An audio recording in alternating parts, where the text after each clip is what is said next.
क्या आप जानते हैं कि मिलेट्स या बाजरा कई स्वास्थ्य लाभों के अलावा कम पानी और लागत की आवश्यकता वाले होने के साथ साथ पर्यावरण के लिए भी बहुत अच्छे हैं। मिलेट्स कम से कम निवेश के साथ शुष्क भूमि में भी उगाए जा सकते हैं और यह जलवायु परिवर्तन को लेकर भी कम संवेदनशील होते हैं। मिलेट्स सदियों से हमारे आहार का अभिन्न अंग रहे हैं। 2023 अंतर्राष्ट्रीय बाजरा वर्ष या इंटरनेशनल ईयर ऑफ मिलेट्स के रूप में मनाया जा रहा है। आइए जानते हैं मिलेट्स और मिलेट्स के अंतर्राष्ट्रीय वर्ष के बारे में सब कुछ। स्वागत है आपका पठंती में ज्ञान का माइक्रोडोज। भारत सरकार ने अंतर्राष्ट्रीय बाजरा वर्ष 2023 के प्रस्ताव को प्रायोजित किया, जिसे संयुक्त राष्ट्र महासभा यानी यूनाइटेड नेशंस जनरल असेंबली ने स्वीकार कर लिया और मार्च 2021 में अपने 75वें सत्र में 2023 को अंतर्राष्ट्रीय बाजरा वर्ष घोषित किया। सबसे पहले मिलेट्स है क्या? बाजरा या मोटा अनाज छोटे बीज वाली घासों को वर्गीकृत करने के लिए एक सामान्य शब्द है, जिसे अक्सर न्यूट्री सीरियल भी कहा जाता है। तो इन न्यूट्री सीरियल्स में से कुछ है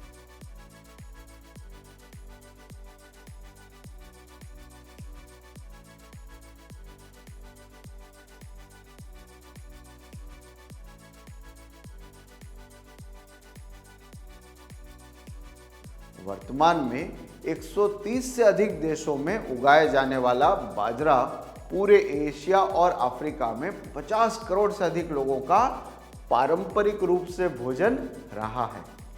ठीक है, लेकिन मिलेट्स ही क्यों?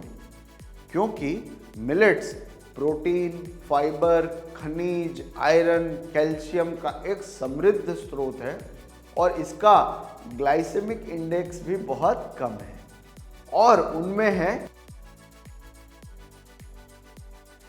मिलेट्स की विशाल क्षमता को पहचानते हुए भारत सरकार ने मिलेट्स को प्राथमिकता दी है। इसलिए अप्रैल 2018 में मिलेट्स को न्यूट्री अनाज के रूप में या न्यूट्री सीरियल्स के रूप में रीब्रांड किया गया था और वर्ष 2018 को मिलेट्स के राष्ट्रीय वर्ष के रूप में घोषित किया गया था, जिसका उद्देश्य बड़े पैमाने पर मिलेट्स का प्रचार और इसकी मांग पैदा करना था। अब जानते हैं मिलेट्स का कुछ इतिहास। मिलेट्स भारत में उगाई जाने वाली पहली फसलों में से एक थी और सिंधु घाटी सभ्यता के दौरान उसके उपयोग के कई प्रमाण उपस्थित हैं। मिलेट्स पारंपरिक रूप से खाया जाता था, लेकिन 1960 के दशक में हरित क्रांति के माध्यम से खाद्य सुरक्षा को दिए गए जोर के कारण मिलेट्स का उपयोग कम हो गया और इसे लगभग भुला दिया गया। हरित क्रांति से पहले मिलेट्स कुल खेती वाले अनाज का 40% था, जो पिछले कुछ वर्षों में घटकर लगभग 20% रह गया है। पिछले 4-5 दशकों में मिलेट्स का उत्पादन बहुत गिर गया है। आइए जानते हैं भारत में मिलेट्स की क्या स्थिति है। भारत 2020 में 41% की हिस्सेदारी के साथ दुनिया में मिलेट्स का सबसे बड़ा उत्पादक था। भारत में प्रमुख मिलेट्स उत्पादक राज्य है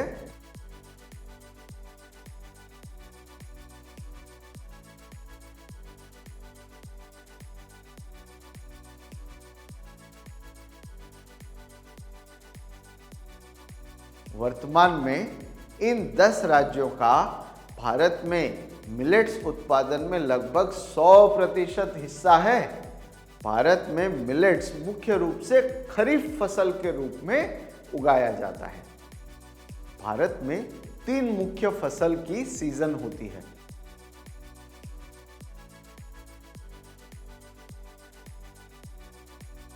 संयुक्त राष्ट्र का खाद्य और कृषि संगठन यानी कि फूड एंड एग्रीकल्चरल ऑर्गेनाइजेशन अंतर्राष्ट्रीय मिलेट्स वर्ष मनाने के लिए प्रमुख एजेंसी है। सरकार भारत में मिलेट्स को कैसे बढ़ावा दे सकती है? मिलेट्स को सार्वजनिक वितरण प्रणाली यानी कि पब्लिक डिस्ट्रीब्यूशन सिस्टम में शामिल किया जा सकता है, जो अभी तक गेहूं और चावल ही प्रदान करता है। मिलेट्स को आंगनवाड़ी और मध्याह्न भोजन योजनाओं में भी शामिल किया जा सकता है। किसानों को ज्ञान, कौशल और प्रोत्साहन देकर भी मिलेट्स को प्रोत्साहित किया जा सकता है। संयुक्त राष्ट्र ने ऐसे अन्य और भी वर्षों की घोषणा की है, जैसे कि